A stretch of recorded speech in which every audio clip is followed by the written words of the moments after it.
My name's Regan. I work for Anthony J. Lyon, Detective Bureau. They call me the Lion's Eye.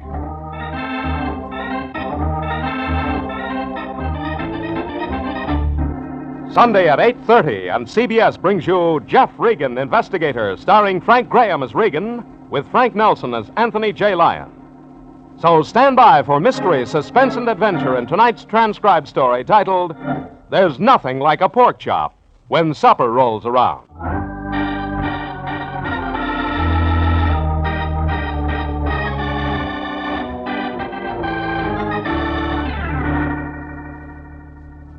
It took a heap of threatening notes to make Buddy Huckle afraid, and we had plenty of threatening notes in this one.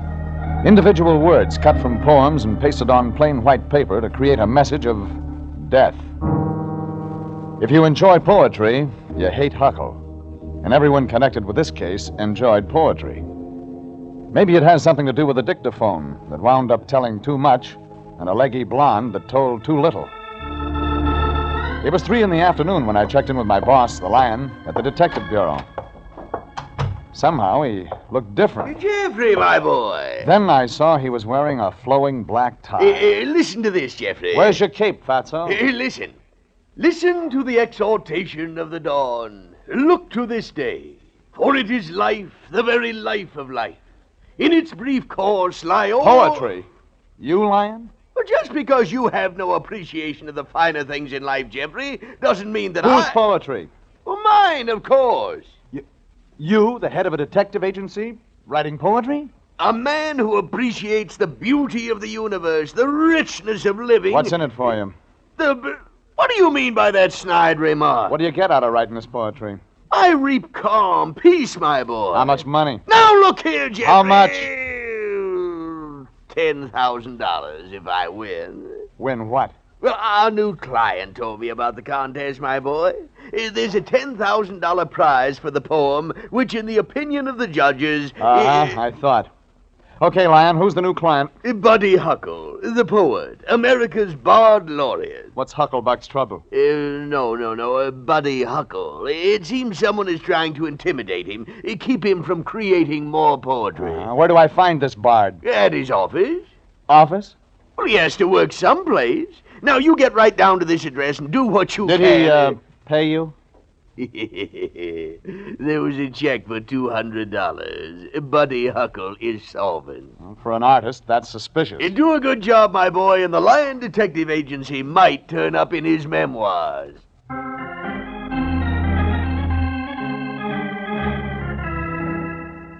If I expected to find Buddy Huckle writing poetry in a hidden nook, I was in for a surprise.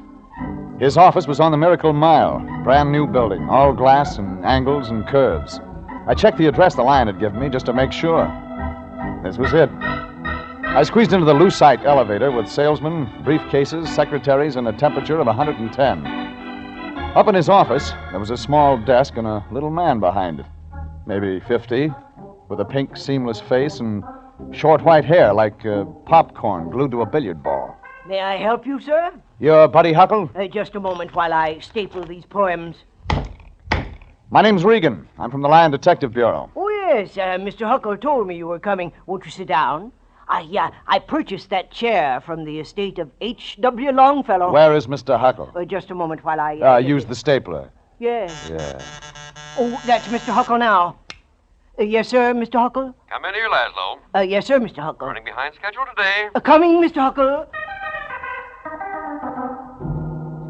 The little man grabbed at a stack of stapled poems and made for the inner office, his arms and legs working like a crab's. When he disappeared into the inner office, I took a look around. Hung on the wall was a certificate of merit from the Amalgamated Advertising Agencies of America, made out to Buddy Huckle.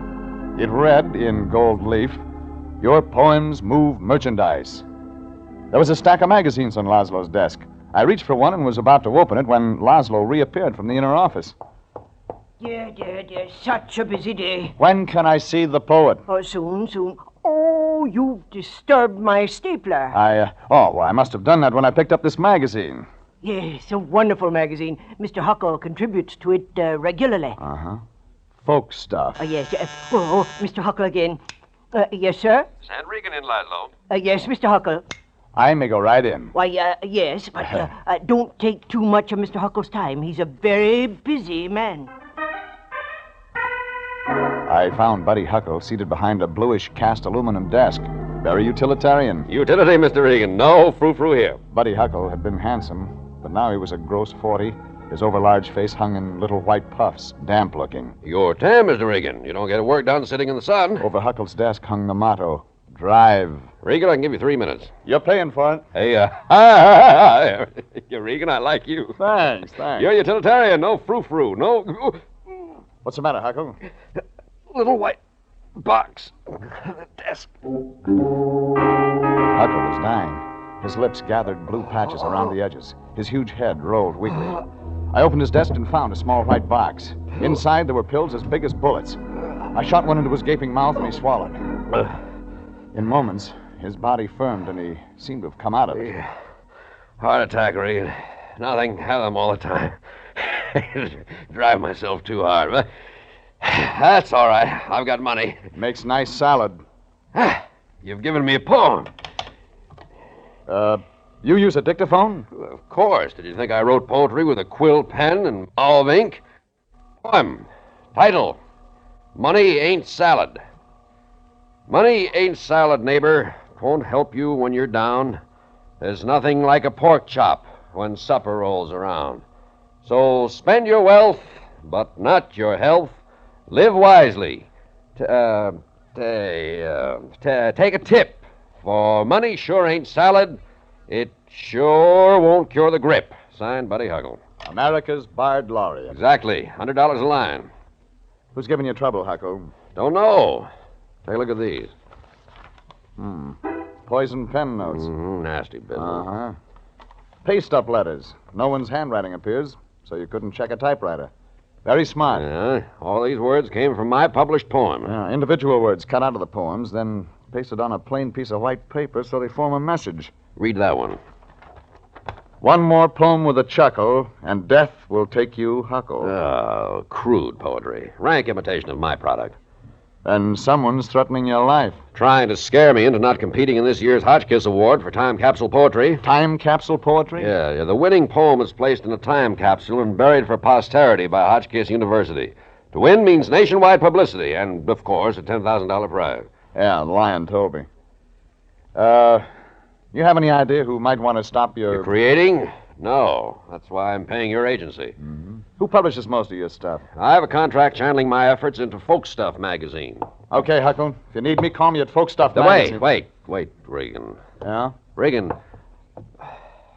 I'm scared. He was scared. But it didn't stop his reaching for the dictaphone when I left. I'd given him another idea for a poem when I said I was going to check Folk Stuff. The magazine was located out in the cute section of Westwood. The building was 3 stories high and constructed to look like Paul Bunyan. The elevator operator said, Howdy, neighbor. And took me to the editorial offices. I expected to see old Father William behind the editor-in-chief's desk. But what I found was young, blonde, formed by a strict diet and exercise, dressed by Vogue, and had a voice like a warm night. Come in, Mr. Regan. The secretary said I'd find the editor-in-chief in here. Sit down, Mr. Regan. I'm the editor-in-chief. Yeah. My name's Julie. If you're a writer, Mr. Regan, I'll publish you. Well, that's not what I had in mind. Then perhaps we might do a manuscript together. That's nice, but... I'll just turn on the phonograph. I hope you like American folk music. Love it. Get so lonely working up here in Paul Bunyan. We can be lonely anywhere. People think me unapproachable. I surprise them. Sure, lady. Now, about Buddy Huckle. Oh, him. Come to think of it, maybe I'd rather hear about you. How come? All this? Yeah. Why, I'm in charge of a folksy magazine. Something like that. There's money in folks, Mr. Regan. I bought out this magazine when I learned how many folks there were in America. Oh. Do the, folks know about you? We don't have many folks out here in California. Mostly the sophisticated type, Mr. Regan. The kind that would take advantage of a girl if they were left alone with her. Uh-huh. But I see you want to get back to Buddy Huckle. Yeah, I had that in mind. What do you want to know? Do you know anyone around here that would like to see Huckle stop producing poetry? Practically all of us feel that way. Or maybe kill him? We're all of us capable of murder, aren't we, Mr. Regan? Works that way. But why do you ask about Buddy Huckle? Well, he has a contract with your magazine. You publish all his poetry. There must be some mistake, Mr. Regan. I don't publish a line of his. I nodded once because of impact. Then I nodded again to say goodbye. I left still nodding to the elevator operator who said, So long, neighbor. You know anything about Buddy Huckle? Just he's doing a big broadcast from an Oklahoma barbecue over Long Beach tonight, neighbor. I headed for Long Beach to have a long talk with Buddy Huckle. It was beginning to look like a publicity setup.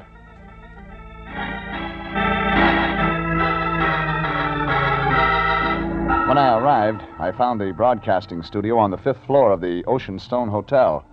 Just outside the studio door stood a woman, middle-aged, her hand gripped in her handbag. That old look of murder on her face. Let go of my arm. What's in the handbag, lady? If you think I'm going to say hairpins, you're nuts. All right, let's take a look. I got a gun. I thought maybe. Let me go. You're looking for someone? Yeah. That louse, Huckle. You've been sending him love notes you've cut out of magazines? Who are you? Regan, private investigator. Well, I'm not afraid of you. That's nice. I was Buddy Huckle's wife, Regan. Now he's cut off my alimony, and I'm going in there to shoot him dead. A lot of people in there, lady. Witnesses. Oh. Yes, say, you're right. Thank you. You talked me out of it. Goodbye, lady. Goodbye, mister. And thanks. The broadcasting room was a regular hotel room that had been wired for sound. There was a character in a padded suit that kept eyeing a clock and rubbing his moist hands on his sleeves. This must have been the producer. Buddy Huckle was seated at a green-top table, his eyes on the papers in front of him. Wasn't quite 10, so I said hello. Hello, Regan. I'm on the air in 2 minutes. Oh, that's a lifetime, Huckle. If you had a dictaphone, you could make yourself $1,000 in 2 minutes. Maybe 500. You don't look scared. That. You can forget our little talk of this afternoon. While I was dictating this afternoon, the culprit walked in, Mr. Regan. I found out who it was threatening me, sending me the note. Would you mind telling me who? Well, nothing to worry about, nothing at all. I don't know why I was so concerned. Just figure your time and make me a refund on my retainer. A certified pleasure. Huh? Quiet, please. We're ready to cut you in now, Mr. Huckle. I'm ready, George. Okay, stand by. You're on the air in a second. Take my cue. Well, howdy, folks. This is America's Board Laureate, Buddy Huckle, a-talking to you. And, folks, I got a swell little old poem for you folks that I hope you're plumb going to like a lot. I kind of like to call it Money Ain't Salad. It goes, say, money ain't salad, neighbor. It won't help you when you're down. There's nothing like a pork chop when supper rolls around. I couldn't take it. I gently made my way around George, the radio producer, to the door and out. It took me a little time to make my way through the crowd down to the street, and I stood there on the sidewalk for a few moments wondering about Buddy Huckle. Maybe Huckle wasn't as safe as he thought. But that was his business now. And suddenly, high overhead above the sounds in the street, there was a shattering of glass. Screams from the street as a figure came hurtling toward the pavement. I jumped. Just in time. The body hit the sidewalk. If you looked hard, you could recognize what was left as Buddy Huckle. The final poetic touch was a framed sign that hit right after the body. On the sign was the motto, Drive.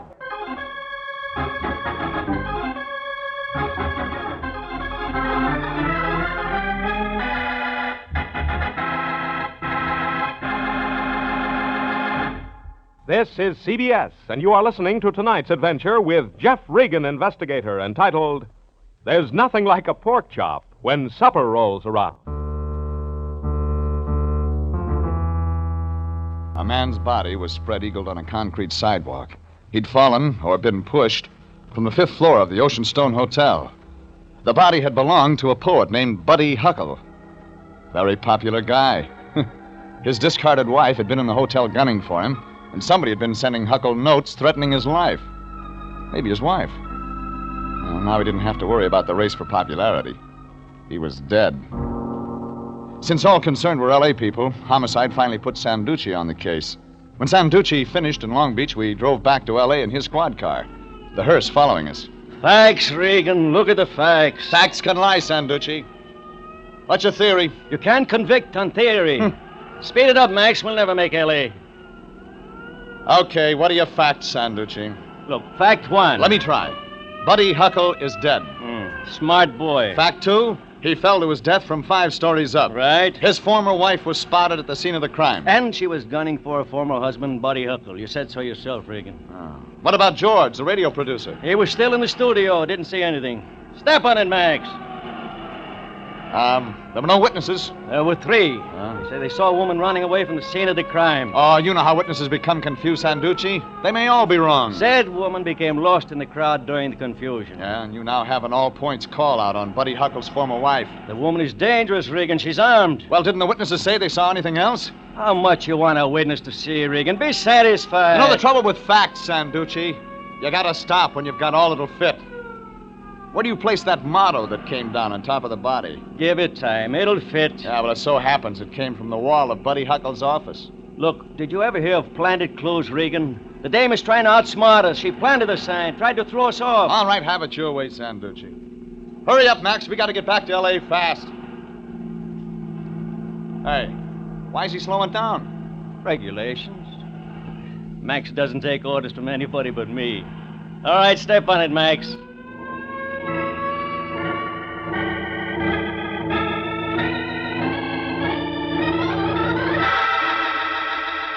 We arrived in town. The time of night you think you see figures waiting with knives in every puddle of dark. 3 a.m. First, I had to check with the Lion. I made it to his apartment.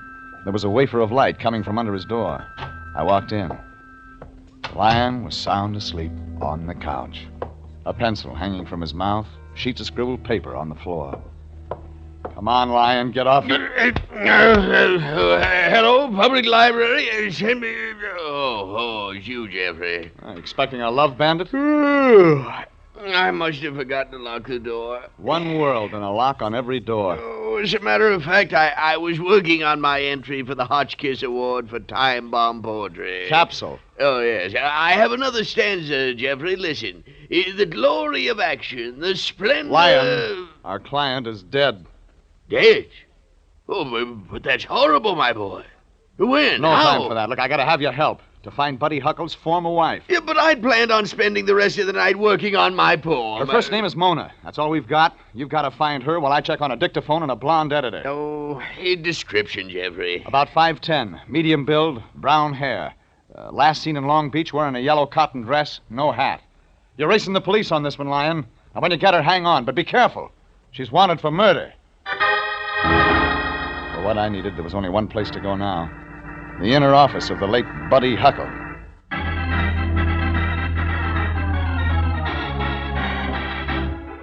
Dark inside the office. Very. The door to the inner office was locked. None of my keys would work, so I used my shoulder.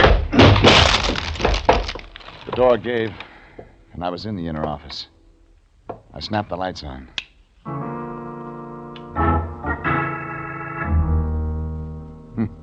When a man's just dead and you're in his room, you keep looking around for him.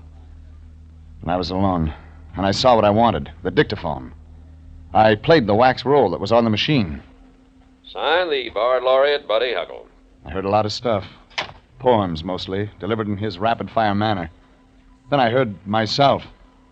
You used a dictaphone? Of course. Do you think I wrote poetry with a quill pen and mauve ink? Poem. Title. Money ain't... I lifted the playback head. For luck, I tried the end of the dictaphone record. This was really good. The sign comes, the silent thrust of death by the tempered blade. Sharp, sweet sharpness. I refuse to read any more of this tribe. Yeah, that didn't sound like Buddy's rhyming cry-pie type of poetry. I played the very end of the record to get the signature, signed Buddy Huckle. But instead I got... You've made me read this, but I won't sign this lousy poem. That was the end of the record. Suddenly, without looking up, I knew there was someone standing behind me. You're Regan. Mona, I saw you earlier, now I see you again. What are you doing here? I ain't so dumb I don't know the cops are after me. Well, they probably know you're here right now. I snuck in. Now, you're not going to reach into that purse for your gun again. I hocked it in an all-night joint. Well, look, why don't we just sit down quietly and talk, Mona? Yeah, well, I ain't so dumb I don't know what you're trying to do, mister. What am I trying to do, Mona? Well, I just came here to see if maybe Huckle made out an alimony check for me and maybe didn't mail it. That's what I'm trying to do? I need all the money I can get now that the cops are hot after me for something I didn't do. You're sure you didn't push Buddy Huckle through that window, Mona? I ain't got the strength. Guess not. I need dough to run away from the cops, Mr. Regan. Maybe you could take my case, huh? I got $6 for the gun. Well, maybe I can help you, Mona. Look, hole up in the Rounder Hotel. Give a fictitious name. The police are liable to check this office. Gee, you've been real good to me, Mr. Regan. You took my case, and here's my $6. No thanks. We'll take it up with the Lion later. The Lion? Never mind. But find that hotel. I've got to find an editor-in-chief.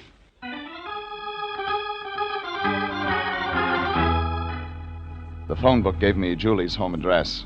Julie being the editorial brains behind Folk Stuff magazine. It was almost dawn now, but when I rang the doorbell of her swank apartment, I got an immediate response. Come in, Mr. Regan.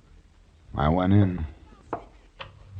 You know the police have already come and gone. Yeah, they get around. You're expecting to find something they didn't? Thought maybe. Drink, Mr. Regan. Well, it has been a long night. Say when. Now. Rugged individualist. Decided to do that manuscript with me? Not what I had in mind, lady. Maybe you'll tell me what you did have in mind. You were closer to Buddy Huckle than most people know. Just so, sir. Huckle had a reputation as a poet. He set you up as editor of Folk Stuff magazine. But you were pretty rich, even for his blood. You know, you're wrong, Mr. Regan. I am? But it makes a good story. More? Why don't you try? Maybe it'll make more sense. The magazine Folk Stuff does belong to me, Mr. Regan. No strings. Although Huckle did like to spend money on women, I wasn't one of them. Sounds good.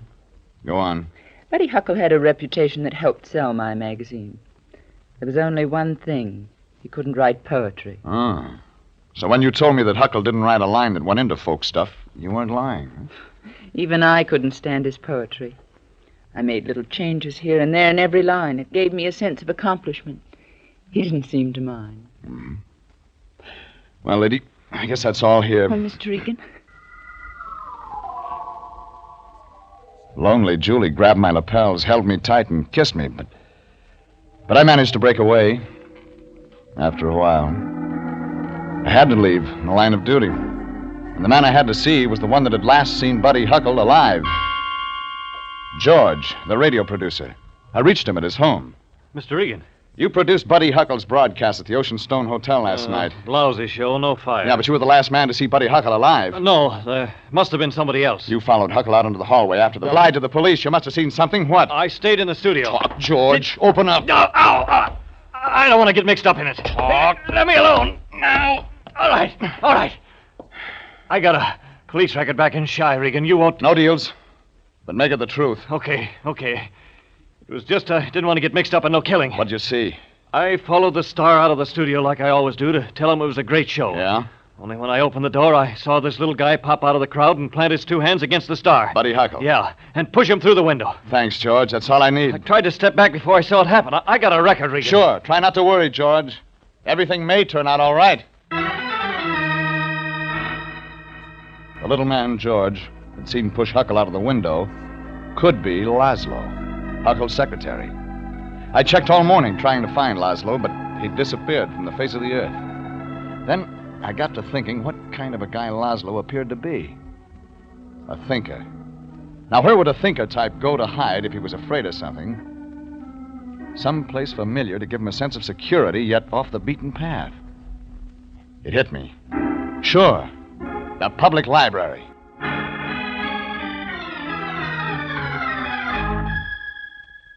And that's where I found him. 2 flights below street level in the last reference room. Laszlo. His round popcorn white head was bent over a book. Hanging above his head was the public library sign, Silence. It's you again. Come with me, Laszlo. No, you shan't take me alive. Stop poking your pocket at me, Laszlo. It's a dueling pistol. It belonged to Edgar Allan Poe, and it'll fire again in righteous cause. Yeah, sure.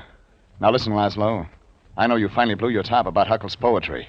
You sent him those pasted notes threatening his life to keep him from writing any more. He dictated his poetry. Dictated. It's all over, Laszlo. No. You can't prove anything. You were seen pushing Huckle to his death. Oh. But I just couldn't stand it any longer. Today, after you left, I held this dueling pistol to his head and made him dictate one of my poems for spite. And then I resigned. Go on. He put money ahead of art. With his reputation, he was going to win the Hotchkiss Prize without their even looking at his work, while my poetry would go begging. Do you realize that I am one of only 4 men in the world who really understands Gertrude Stein? Go on, Laszlo. I didn't want to hurt him. Just frighten him into ceasing to write poetry. You followed him to the broadcast last night. Yes, it was the last resort. I was going to interrupt the broadcast, tell the world he was an imposter, not a poet. Yeah, but you had the motto from his wall with you. Yes, positive proof of his inartistic approach. His motto was drive. But I couldn't go through with it. I was leaving when... You saw Huckle leave the scene of his latest triumph, the broadcasting studio. This was too much. You killed him. I was blind with rage. In pushing Huckle, you dropped the motto out of the window, huh? Well, I don't know. I don't remember. It all happened so fast. Let's forget the dueling pistol, Laszlo. Just come along quietly. No, you shan't take me alive. Hand that gun over, Laszlo. No, stand back! The dueling pistol went off in his hand. The bullet cracked the ceiling. I grabbed the gun away from Laszlo. He didn't put up much of a fight. And then I led him from the library as quietly as possible.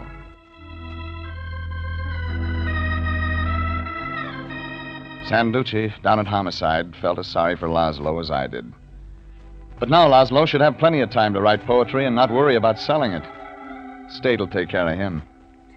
George, the radio producer, got a dressing down for withholding information, and I called Mona to tell her she was no longer under suspicion.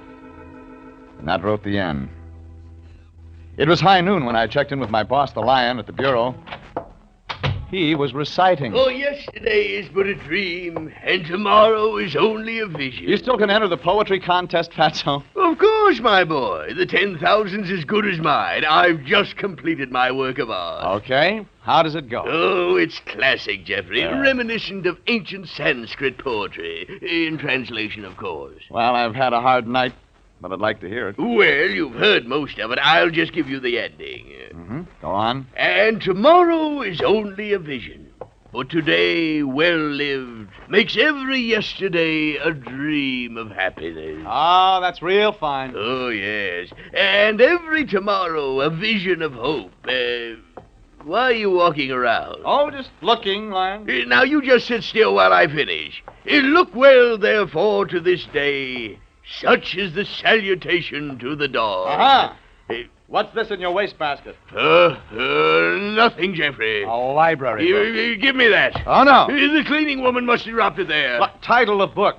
Great Poems by Unknown Poets. Yeah. Well, since nobody claims them, Jeffrey, it would be a shame to see them go to waste.